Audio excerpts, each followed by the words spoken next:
श्रावकों में संयमी लोग दिखते हैं।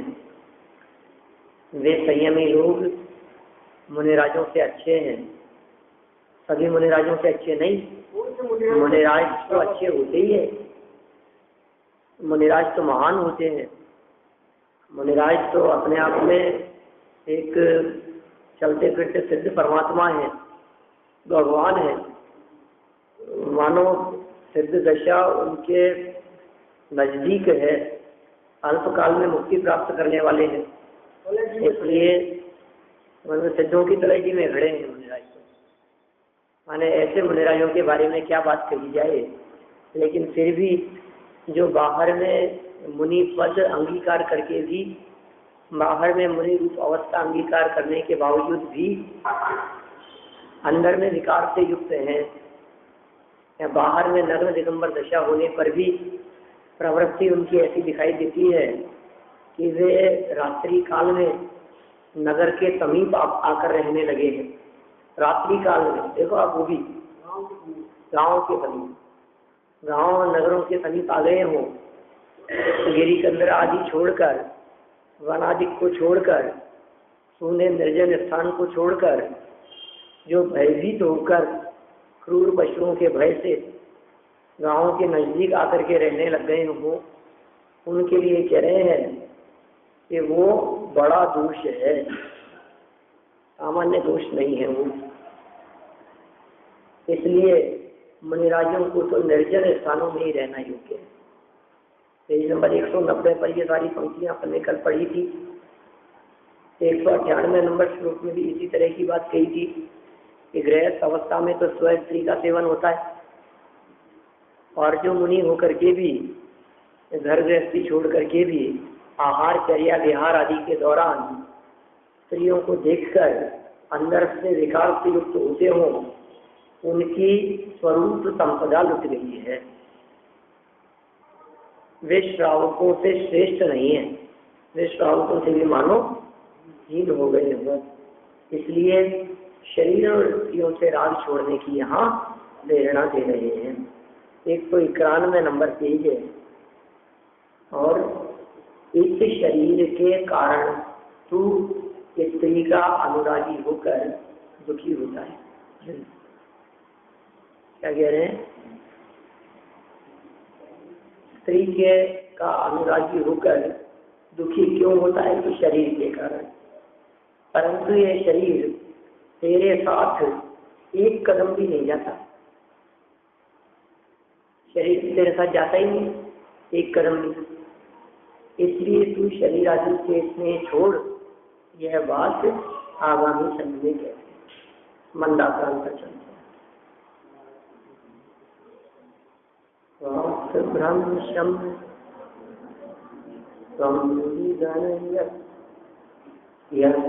यस्याभिमान संक्रांतोऽस्मिन् परिभवति दुःखमेतत्कलत्रं नान्येति पदमपि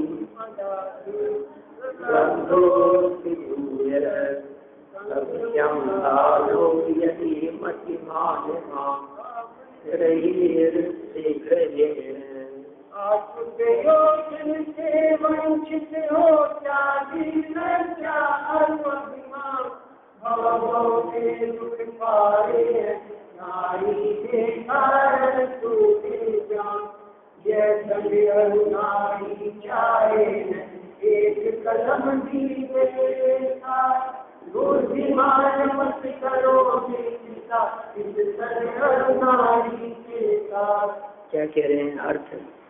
हे भव्य जीव, तू इस शरीर के होते हुए अपना प्रयोजन अर्थात शुद्धोपयोग रूप आत्मकल्याण अथवा पंच महाव्रत रूप मुनि धर्म और अनुव्रत रूप श्रावक धर्म के नाश की चिंता न करते हुए अनेक अपमानों को सहन करके स्त्री के संयोग को प्राप्त हुआ है। क्या कह रहे हैं?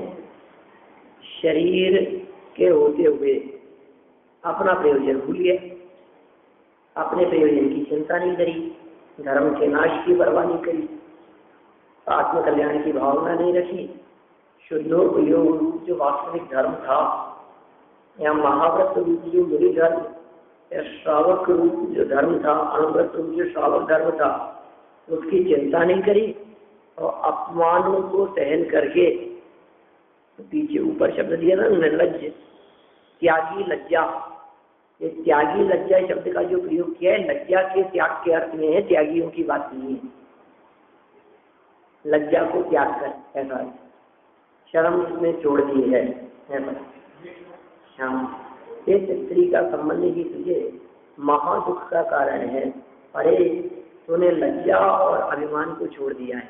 आगे में बात, त्यागी लज्जा और अभिमान, त्यागी लज्जा और अभिमान मतलब लज्जा और अभिमान का त्यागी हो गया। जगत जन तो तुझे परिग्रह का त्यागी समझते थे, तो अपने आप को घर गृहस्थी का त्यागी समझता था, लेकिन वास्तव में तू घर गृहस्थी और परिग्रह का त्यागी नहीं, तू तो लज्जा और अभिमान का त्यागी है।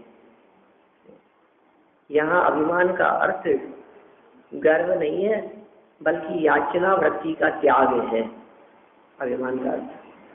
अर्थात तो स्त्री के संग से निर्लज्ज और याचक हो गया है, इसके समान दीनता अन्य नहीं है। हे जीव, तूने तो शरीर के लिए अपना अर्थ माने प्रयोजन खोया शरीर के लिए, और यह तेरे साथ एक कदम भी नहीं जाता। हमने शरीर के लिए क्या नहीं किया, सुबह उठने से लेकर के सब कुछ शरीर के लिए ही तो कर रहे हैं। बहुमूल्य यह मनुष्य जन्म, यह मनुष्य जीवन के अद्भुत क्षण, अमूल्य क्षण जिसके श्रृंगारों में व्यतीत हो रहे हैं, प्रातः उठने से लेकर और वापस प्रातः उठने तक, माने 24 घंटे दिन रात, जिसके श्रृंगारों में मेरा यह महंगा जीवन भूल जाता, अत्यंत अशुचि जड़ काया से इस चेतन का माने मेरा कैसा नाता, माने इस देह से, इस शरीर से मेरा कैसा नाता है। यद्यपि इस शरीर से मेरा कोई नाता नहीं है, फिर भी शरीर के प्रति अत्यंत प्रीतिवान होकर मैं अपना काल व्यतीत करता हूँ। और यह परम सत्य है कि हम शरीर के लिए कितना भी करें, एक तो अंत समय में इसको बिगड़ना है, ठीक है, अंत समय में बिगड़ना है और अंत आने पर छोड़ के चले जाना। अनेक प्रयत्न करने पर भी यह शरीर बिगड़ते हुए बचाया नहीं जा सकता है। कोई एकाध वृत्त भी ऐसा बतला दो आप, मैंने जिसके दशा बिल्कुल बहुत अच्छी रहे वृद्धावस्था में, अब की दशा होती है, घुटने भी जवाब देते हैं। आजकल तो खूब ऑपरेशन होने लग गए घुटनों के, जहाँ जिधर सुनते हैं उधर ही घुटनों का ऑपरेशन हो रहा है ना। अब जो भी है, लेकिन घुटनों की परेशानी है, कानों की परेशानी है, आंखों की परेशानी है, ऐसे दिखते हैं लोग। अब दिखना ही बिल्कुल बंद हो गया, बहुत कम दिखता है। बस कुछ थाली में क्या चीज रखी है वो भी नहीं दिखाई देती, तो पूछते हैं कि क्या क्या है, खा लेते हैं अपने आप। ये बड़ी समस्या है, कानों से सुनाई नहीं देता, चला फिरा नहीं जाता। ऐसी अशक्त अवस्था अनेकों वृद्धजनों की हमने देखी है। इस शरीर की ये दशा सबकी होती है। ऐसी शरीर की अवस्था के बारे में विचार कर शरीर के प्रति ममत्व छोड़ देने में ही सार है। इस शरीर के प्रति साथ, संबंध और संपर्क, ये हमारे भव में दुख का कारण है। जिसने देह के प्रति प्रीति की वो व्यक्ति तो दुख उठाएगा, और जिसने इसके प्रति प्रीति छोड़ दी तो उसको फिर दुखी कौन कर सकता है। तन के प्रति जिसकी प्रीति नहीं है, अब उसे कौन दुखी कर सकता है। उसे पड़ोसी कैसे दुखी कर सकेंगे, उसे बाहरी प्रतिकूल संयोग कैसे परेशान कर सकेंगे। शरीर ही नहीं चाहता है, शरीर के प्रति उसका तो अपनापन सम्मेलन नहीं। तो क्या कह रहे हैं,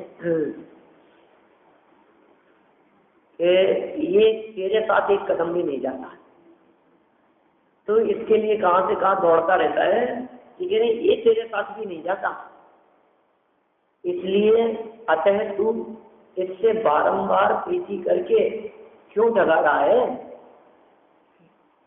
तो इससे प्रीति करके डगा रहा है। इसलिए अब हम तो जैसे कहते हैं कि यदि तू बुद्धिमान है तो शरीर से प्रीति मत कर, यदि बुद्धिमान है तो। शरीर के प्रति प्रीति माने शरीर के प्रति प्रीति का मतलब है पराधीन हो जाना, दास बना लेना। पीछे अभी चर्चा, दास हो रहा है शरीर और इंद्रियों का, दास हो रहा है माने पराधीन हो रहा है, और पराधीन हो रहा है इससे यहाँ कहते हैं कि स्वाधीन हो जा। ये स्वाधीनता का मार्ग बतला रहे हैं यहाँ पर। स्वतंत्रता दिवस है ना, तो कैसे स्वतंत्रता बतला रहे हैं कि जिसमें दूसरों की पराधीनता तो हो ही नहीं, आस पड़ोस मंदिर वालों की पराधीनता तो है ही नहीं, पारिवारिक जनों की भी पराधीनता नहीं है। अब ये देह के पराधीन होता है, मैं इनके अधीन नहीं हूँ, मैं इनके हिसाब से नहीं चलूंगा। माता पिता की पराधीनता नहीं है, पुत्रों की पराधीनता नहीं है, पत्नी की पराधीनता नहीं है, तो किसकी पराधीनता है? शरीर के तो अधीन है, साहब क्या करें। उनके अधीन तो नहीं है, वो हमें कितना भी मना करते रहे, लेकिन हम मंदिर चले आते हैं, हम उनके अधीन नहीं, ठीक है। तो शरीर के तो पराधीन नहीं करते, अगर मंदिर जाया ही नहीं जाता हमारे से। अब ये इस परतंत्रता का क्या करें? कहते हैं इस परतंत्रता से स्वाधीनता के लिए जनागम की रचना हुई है। तीर्थंकरों की दिव्य ध्वनि इस परतंत्रता से स्वाधीनता के लिए है।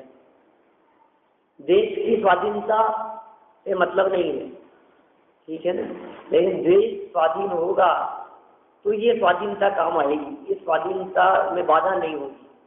देश ही परतंत्र है, कैसे काम चलेगा? इसलिए अनेकों दिगंबर आचार्यों ने नगर और देश की महिमा का भी बखान किया है, और तात्कालिक परिस्थितियां और उस क्षेत्र के वर्तमान कालिक तात्कालिक राजाओं का भी आभार माना है ग्रंथ प्रारंभ करते समय ही। खैर, देश की भी अपनी एक अलग महिमा है और अपनी स्वाधीनता, लेकिन वो तो स्वाधीन हो गया। जैसे लोग कहते हैं कि देश स्वाधीन हुए तो 60 वर्ष हो गए, कितने हो गए? 65 वर्ष हो गए, लेकिन आज भी पराधीन है। कि क्यों पराधीन है? ये लोग तो ऐसा भी कहते हैं कि क्या आज़ादी है हमारे को, मतलब इतनी तो स्वतंत्रता है। लाइट के रेट बढ़े कि नहीं? सुना था जयपुर में ऐसा बढ़ गए, पानी के भी बढ़ गए, सब ये तो बढ़ना ही है सब। कितनी पराधीनता है, परतंत्रता है। मैंने वो राज्य अच्छा बतलाते हैं लोग, आज भी पुराने लोग बहुत ऐसे हैं जो ये कहते हैं कि स्वाधीन होकर के भी क्या स्वाधीन हुए हम, स्वाधीनता होकर के भी आज भी मानो परतंत्रता भोग रहे हो। तो हम ये कह रहे हैं कि ऐसे परतंत्रता के काल में भी आप अपने स्वभाव का अवलंबन लेकर आप परम स्वाधीन हो सकते हैं। आप जानते हैं स्वाधीनता शब्द का अर्थ है मुक्ति। स्वाधीनता का शब्दार्थ क्या है? स्वाधीनता माने मुक्ति, मुक्ति माने मोक्ष, कर्मों से मुक्ति।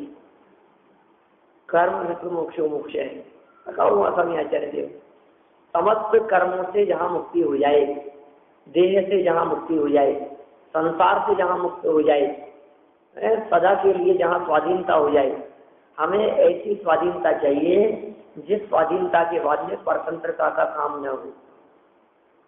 ऐसी स्वाधीनता किस काम की? जो थोड़ी देर के लिए स्वाधीन हो और फिर परतंत्र हो जाए।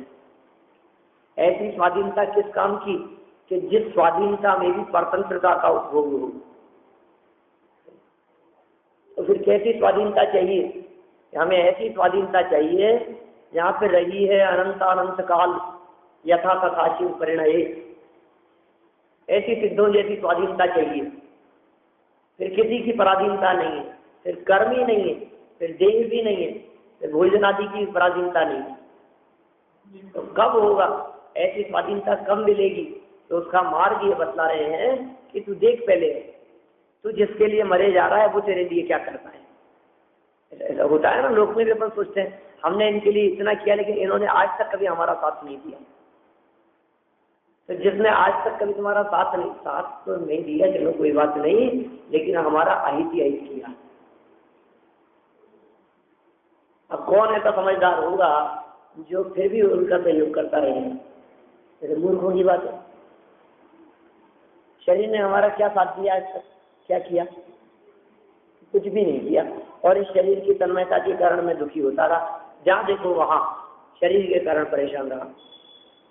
शरीर के कारण होने वाली परतंत्रता और पराधीनता की चर्चा अपन ने पिछले 5-7 प्रवचनों पहले की है। इस शरीर की वजह से ही ये सारी परेशानियां खड़ी होती है। इंद्रियों की पराधीनता, कोई दास वाले प्रकरण में किस तरह से दास बना रहा है। तो शरीर का दास बना हुआ है, इंद्रियों का दास बना हुआ है, लेकिन जब तू जाएगा एक कदम भी आगे नहीं बढ़ेगा।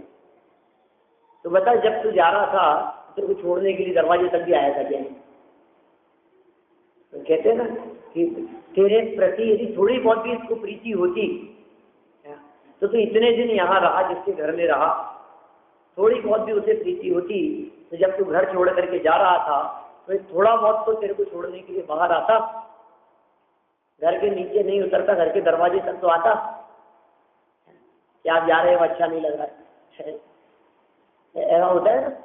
5-7 दिन के लिए आपके घर में कोई व्यक्ति रह ले और महीने 2 महीने रहता हो तो, और बरसों से आपके साथ में रह रहे हो और फिर छोड़ करके जा रहे हैं, तो लगता है ना। तब ये सबसे ज्यादा साथ में रहे हैं हम। ऐसा कोई नहीं है जिसके साथ में इतना ज्यादा लंबा काल हमने बिताया हो पूरे जीवन में। किसके साथ में बिताया है सबसे ज्यादा लंबा काल? शरीर के साथ में बिताया है। जन्म से ही है और मरण तक है। अरे वो पर्वों की बात नहीं कर रहे, पिछले जन्मों की बात नहीं कर रहे, लेकिन जन्म से लेकर के मरण तक। आप कहो साहब ऐसे भी हो सकते हैं कि हमारा जन्म हुआ था उस समय से लेकर हमारे साथ में थे घर में और मरने तक साथ में थे। नहीं, वो हम जब कभी बाजार जाते हैं, हम कहीं घूमने जाते हैं, हम जब कभी अकेले जाते हैं, मंदिर जाते हैं, हर समय साथ तो नहीं रहते ना। लेकिन ये तो वो है जो हर समय हमने इसका साथ दिया है। फिर भी इसने क्या किया? हमारी जिसके प्रति अत्यंत प्रीति है उसकी हमारे प्रति रंच मात्र भी प्रीति नहीं है।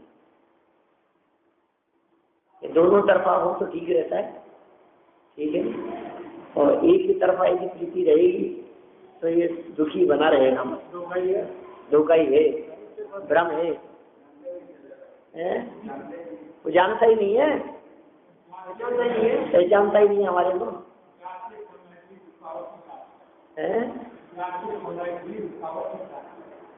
क्या रुकावट डालता है हमारे को, या हम ही परेशान होते हैं इसके चक्कर में। यहाँ तो इन्होंने कह दिया कि ये तेरे साथ में एक कदम भी नहीं जाता। पहली लाइन में ये बात कह दी कि तेरे साथ एक कदम भी नहीं जाता, इसलिए तू बारंबार प्रीति करके उसके साथ में ढका रहा है। इसको तेरे से प्रीति ही नहीं है कि नहीं साहब शमशान तक तो जाएगा। अरे मैं तो पहले छोड़ के चला गया, अब शमशान जाके क्या होगा? वो तो ले जाते हैं दूसरे लोग, ये तो एक कदम भी नहीं चलता।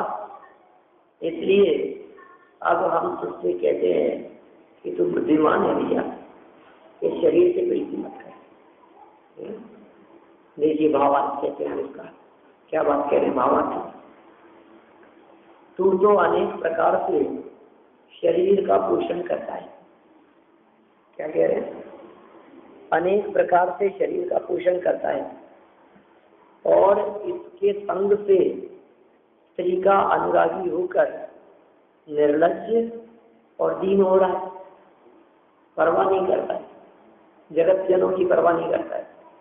लेकिन ये शरीर तेरे साथ एक कदम भी नहीं जाता, इसलिए ये भव्य तो इस देह से स्नेह छोड़ और देह के निमित्त से होने वाले संबंधी स्त्री पुत्रादि से प्रीति छोड़।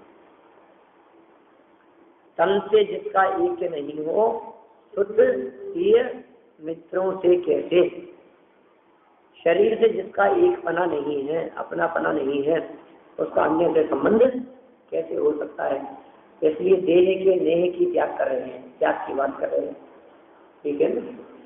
देह का नेह और तन से तन्मयता ये छूट जाए तो सुखी हो सकता है। दो द्रव्यों में एकत्व होना ही असंभव है, माने दो द्रव्य मिलकर के एक होते ही नहीं है। देखिए परस्पर मिलाप होने पर मूर्ति पदार्थों की भिन्नता नहीं मिलती है। परस्पर मिलाप होने पर भी सोना और चांदी मिल गया, मिलावट दिखाई दे रही है, तो भी उनकी भिन्नता नहीं मिटती। सोना सोना ही रहता है और चांदी चांदी ही रहती है। तो नहीं था, हमने मिला दिया, बिल्कुल एक में एक हो गए सोना और चांदी मिलकर के। ये एक में एक होने पर भी उनकी जो भिन्नता है वो मिटती नहीं है। मिट जाती है क्या है? हाँ, भिन्न भिन्न नहीं भेला कह रहे हैं, क्योंकि किसी का लक्षण किसी से नहीं मिलता। चांदी का लक्षण सोने से नहीं मिलता, सोने का लक्षण चांदी से नहीं मिलता, और लक्षणों की भिन्नता देख करके सुनार उनको अलग अलग कर देते हैं। तो फिर मूर्तिक और अमूर्तिक एक कैसे होंगे? अभी तो भाई ये मूर्तिक मूर्तिक की बात, दूध और पानी भी मिलते नहीं है, कितना भी मिला करके ले आए, ये अलग अलग ही रहते हैं। आंच पे चढ़ाने पर पानी पानी तो उड़ जाता है और दूध दूध रह जाता है। हंस के सामने रखने पर वो दूध दूध पी लेता है और पानी पानी छोड़ देता है। किसमें से? दूध पानी मिले हुए में से, ठीक है। जहाँ दूध और पानी दोनों मिले हुए हो, उस मिले हुए में से वो ऐसा कर लेता है, ऐसा हो जाता है। तो कह रहे हैं कि ये जो दोनों मूर्तिक दिखाई दे रहे थे, जो दोनों अचेतन पुद्गल दिखाई दे रहे थे, वे भी आपस में मिलने पर मिलते नहीं, लक्षणों से भिन्न रहते हैं। तो फिर ये जो चेतन और अचेतन है, शरीर और आत्मा है, मूर्तिक और अमूर्तिक ये एक कैसे होंगे? तो जिनकी प्रीति नहीं होती, यह बड़ी भूल है। यह बात तुझे इसकी प्रतीति नहीं होती, ठीक है, तुझे इस बात का भान नहीं होता क्या? ये बड़ी भूल है। यह बात आगामी छंद में कहते हैं। शिखरिणी छंद है, बोलिए। शिखरिणी तो वही है ना, महावीराष्टक वाला। न कोप्यं योन्येन व्रजति समवायं गुणवता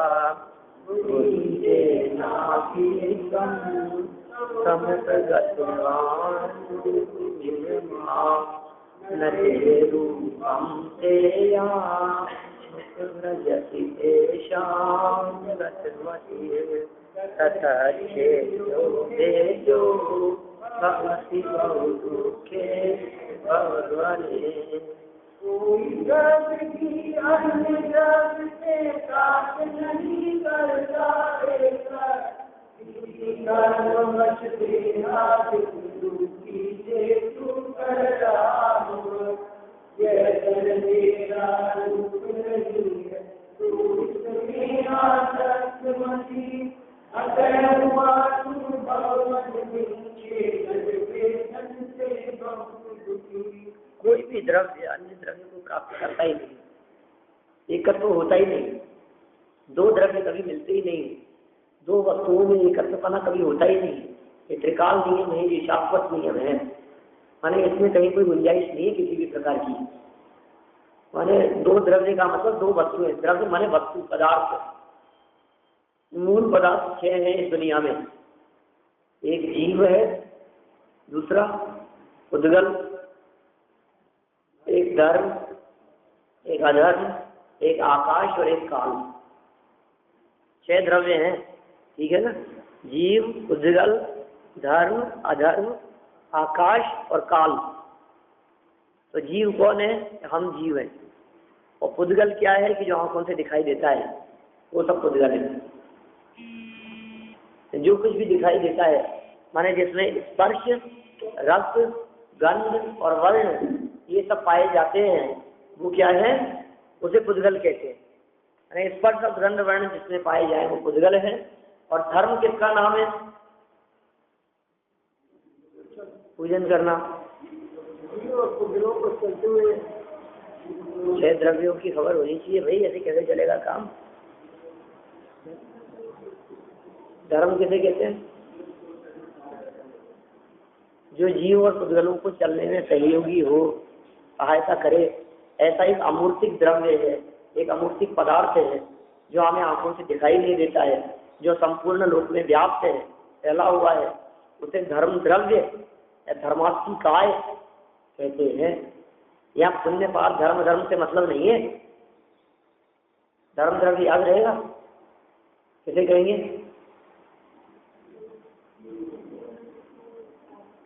किसमें सहायता करता हो? चलने में सहायता। तो चलने में सहयोगी है वो धर्म द्रव्य है। और अधर्म द्रव्य क्या है? अधर्म द्रव्य का जो रुकने में सहयोगी। माने यदि तीन लोक में एक धर्म नाम का द्रव्य न हुए तो ये जीव चल नहीं सकता। एक अधर्म नाम का द्रव्य न हुए तो ये जीव रुक नहीं सकता। अधर्म द्रव्य न हुए तो फिर ये चलता ही रहे, और धर्म द्रव्य न हुए तो एक कदम भी चल नहीं सके। लेकिन ध्यान रखना, धर्म द्रव्य चलाता नहीं है और अधर्म द्रव्य रुकता नहीं है, क्योंकि धर्म द्रव्य चलाने लगे और अधर्म द्रव्य रुकने लगे तो फंस जाएंगे हम सब। अब हम क्या करें? तो धर्म द्रव्य तो पकड़ करके चलाएगा, अधर्म द्रव्य पीछे से खींच के रोकेगा।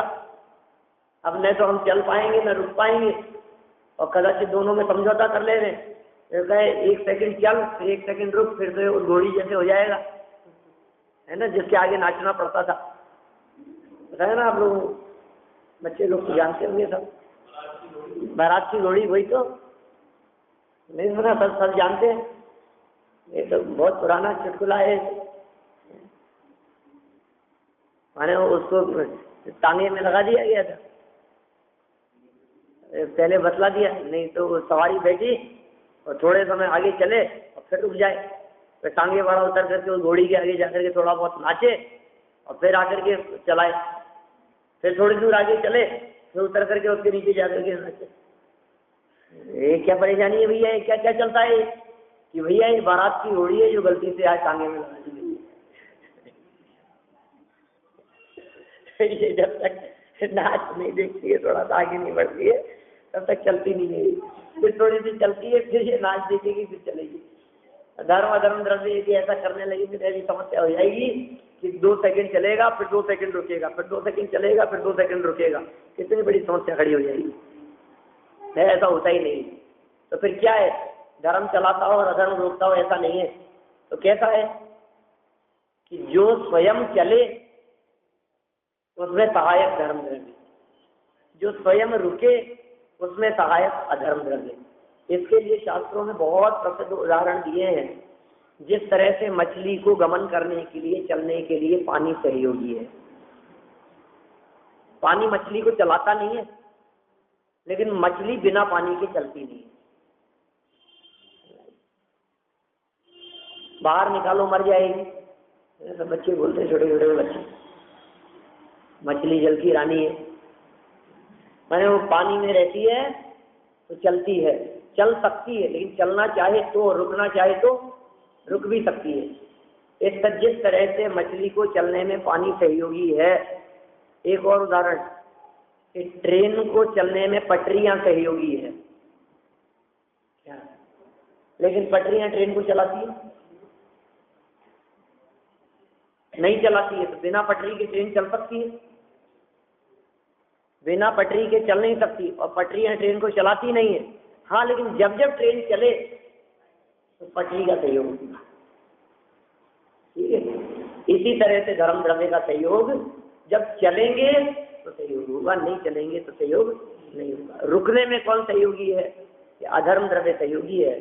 और इसके लिए बहुत प्राचीन उदाहरण, जो वर्षों से, सदा से एक उदाहरण जो चला आया है, वो उदाहरण है जिस तरह से जेठ माह की गर्मी में, मई जून की गर्मी में सड़क पर चलते हुए किसी पथिक को चलते चलते पेड़ की छाया रुकने में सहयोगी होती है।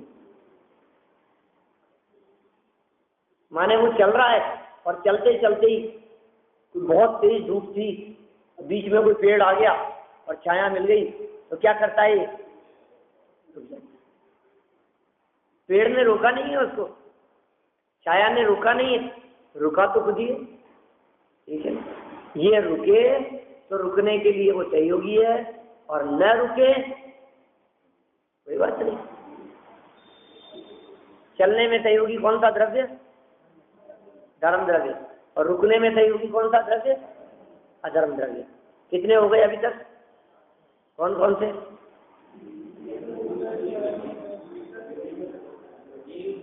उद्गल, धर्म, अधर्म।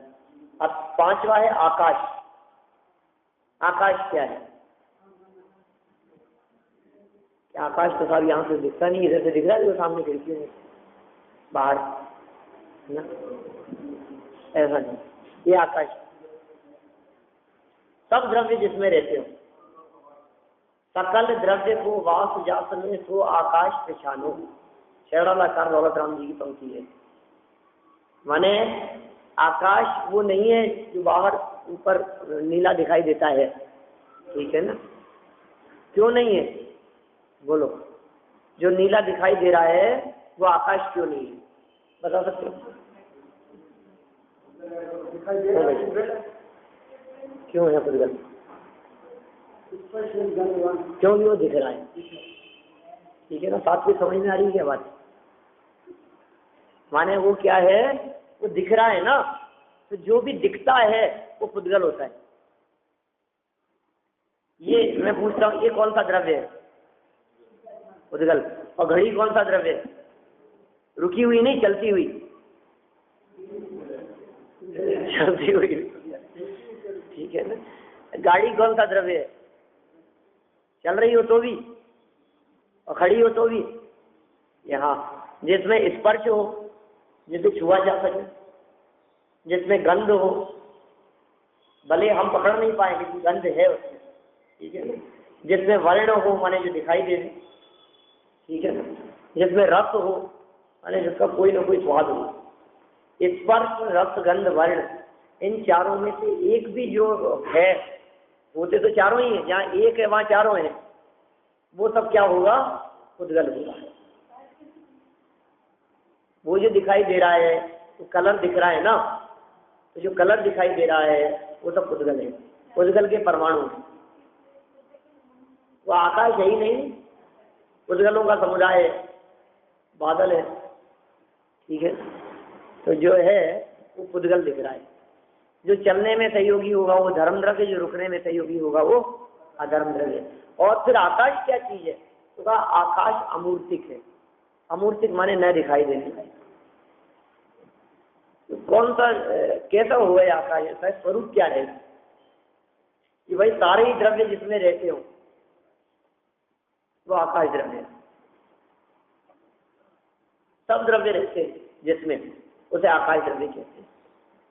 है तो अमूर्तिक है, दिखाई नहीं देता है, पकड़ में नहीं आता है, लेकिन जगह मिल रही है ना हमें रहने के लिए। ये आकाश अकेला ऊपर नहीं होता, ये आकाश नीचे भी होता है, ये आकाश अगल बगल में भी होता है, ये आकाश चारों तरफ होता है, 10 दिशाओं में होता है। 4 दिशा, 4 विदिशा, ऊपर और नीचे, 10 दिशाओं में आकाश होता है, ठीक है। आकाश। और काल द्रव्य क्या है? समय, टाइम। माने जगत के पदार्थों को परिवर्तित होने में जो सहयोग प्रदान करे, परिवर्तन में, चेंज होने में, बदलने में, तो काल द्रव्य। 6 द्रव्य हो गए, याद रहेंगी तो चलिए भाई साहब, कौन कौन से 6 द्रव्य?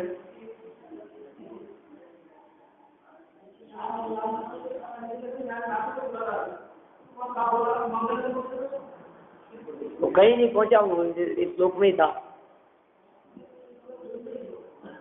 ये हवा में दिखाई दे रहा है ऊपर, उसमें क्या दिक्कत है? पक्षी उड़ते हैं, कब की बात है ये?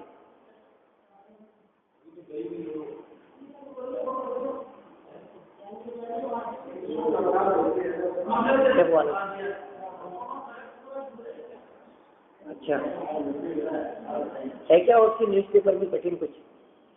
मिल जाएगी तो लाना, मैं देखूंगा एक बार क्या है। नहीं मैं था नहीं ना, जयपुर में नहीं था ना मैं, अभी बीच में जयपुर नहीं था मैं 3 दिन 4 दिन। कोई बात नहीं, लेकिन वो बताना वो क्या है। नहीं कुल मिलाकर के जहाँ उतरा है वो भी पुद्गल है और जो उतरा है वो भी पुद्गल है, कोई बात नहीं, दोनों ही पुद्गल है। उतरने वाला भी पुद्गल है, जहाँ उतरा है वो भी पुद्गल है। आकाश तो सब तरफ है, आकाश अमूर्तिक है।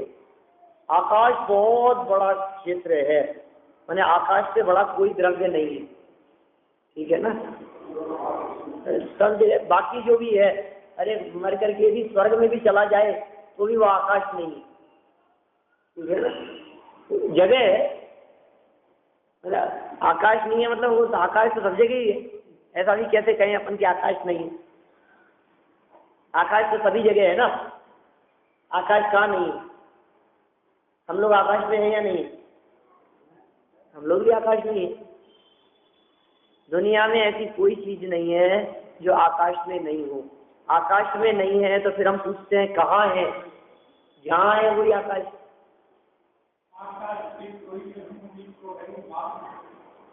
आकाश की लंबाई चौड़ाई और माप केवल ज्ञानी के ज्ञान में आती है, अनंत प्रदेशी है। 6 द्रव्य है, मैं 6 द्रव्य बतलाए, आपको नाम याद होनी चाहिए, सबको याद होनी चाहिए। आपके लिए तो बतलाइए मैंने चर्चा की किसके लिए। एक तो जीव, जीव तो मैं हूँ, ठीक है ना। दूसरा कौन है, पुद्गल। तो ये पुद्गल क्या होता है, जीव को समझ में आता है, जीव किसे कहते हैं। चलो जीव भी एक बार बात कर लें अपन, क्या कि जीव में जीव मतलब क्या है, जो जानता देखता है, जो सुख दुख का अनुभव करता है, जो महसूस कर रहा है, जो फील कर रहा है, वो है जीव। हम लोग सब जीव ही हैं। और हमारे साथ में एक और लगा हुआ है, ये जो दिखाई दे रहा है, जो आईने में दिखता है, मिरर में दिखाई देता है, वो क्या है, वो है पुद्गल। तो पुद्गल क्या चीज होती है, जैसे छुआ जा सकता है, जैसे देखा जा सकता है, ठीक है। हवा कौन सा द्रव्य है, हवा कौन सा द्रव्य होगा, क्यों, हवा तो दिखती नहीं है, हवा दिखती नहीं है लेकिन छू रही है ना, टच हो रही है, स्पर्श हो रही है, ठंडी के शर्म ख्याल में आ रही है ना, इसका मतलब पुद्गल। जीव हो गया पुद्गल। फिर है धर्म और अधर्म। धर्म किसका नाम, गति हेतुत्व लक्षण है उसका, गति गमन करना, चलने में सहयोगी बना, ठीक है ना, ये धर्म द्रव्य का लक्षण। रुकने में सहयोगी होना, ये अधर्म द्रव्य का लक्षण। वो धर्म अधर्म अलग है कि हमें धर्म करना चाहिए और अधर्म नहीं करना चाहिए, शब्द वही है लेकिन बातें अलग अलग है। एक ही नाम के 2 व्यक्ति हो सकते हैं ना, क्या किसी का नाम मनमोहन हो तो वो प्रधानमंत्री थोड़ी ना, सबसे मनमोहन किसी का नाम, अरे साहब यही तो है साहब, मतलब मनमोहन प्रधानमंत्री है कि नहीं, ये मनमोहन ही तो है, अरे ये भी मनमोहन है लेकिन ये प्रधानमंत्री होने वो दूसरे हैं, है ना। ऐसे ही धर्म धर्म जो है शब्द एक जैसे हैं, लेकिन वो जो असली धर्म है, जिसे हम धर्म करने के अर्थ में समझते हैं, जो हमारे लिए हित रूप है, और वो अधर्म जो हमारे लिए अहित रूप है, वो धर्म अधर्म अलग है। और 6 द्रव्यों में ये 2 पदार्थ है, जिसमें एक पदार्थ का नाम धर्म नामक पदार्थ है और दूसरे पदार्थ का नाम अधर्म नामक पदार्थ है। ये दोनों पदार्थ अलग हैं, चलने और रुकने में सहयोगी। आकाश नाम का एक पदार्थ है, जो पदार्थ जगह देने का काम करता है, और एक पदार्थ है काल नाम का, वो पदार्थ बदलने में सहयोगी होता है, परिवर्तन में सहयोगी होता है। कुल मिलाकर के 6 द्रव्य हो गए। आत्मिक सुना दो फटाफट कौन कौन से।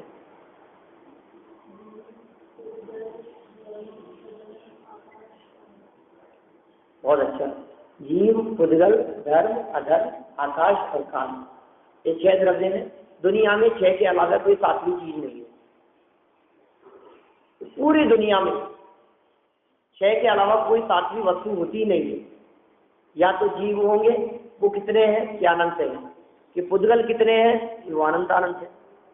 धर्म द्रव्य एक ही है, पूरे लोक में व्याप्त है, फैला है। अधर्म द्रव्य भी एक है, आकाश द्रव्य भी एक है, और कालाणु जो है वो असंख्यात है, परमाणु जैसे हैं, सारे लोक में फैले हैं, असंख्यात है। ठीक है, जीव अनंत, पुद्गल अनंत अनंत, धर्म एक, अधर्म एक, आकाश एक, और काल द्रव्य असंख्यात। इन सब द्रव्यों के बारे में कह रहे हैं, इन 6 द्रव्यों में से कोई भी 2 द्रव्य आपस में मिलकर के एक नहीं हो जाते, एकत्व को प्राप्त नहीं हो जाते। ऐसी स्वतंत्रता यहाँ ये बतलाना चाहते हैं। 200 नंबर के छंद की चर्चा अपन आगे करेंगे। ये छंद तो अभी अपन ने यहाँ पढ़ दिया है, और इसकी विस्तृत चर्चा भी 6 का स्वरूप ख्याल में होगा ना, तो फिर ये एक दूसरे में मिलते नहीं और कैसे स्वतंत्र हैं, वो चर्चा फिर समझ में आएगी अपने। सिद्ध भगवान जीव है, होता है सिद्ध भगवान जहाँ है, हाँ आकाश भी होता है। हाँ, सिद्ध भगवान जहाँ है वहां तक आकाश है, लोक आकाश, उसके बाहर लोक नहीं है, उसके बाहर धर्म द्रव्य नहीं है, इसलिए सिद्ध भगवान उसके बाहर नहीं जा सकते।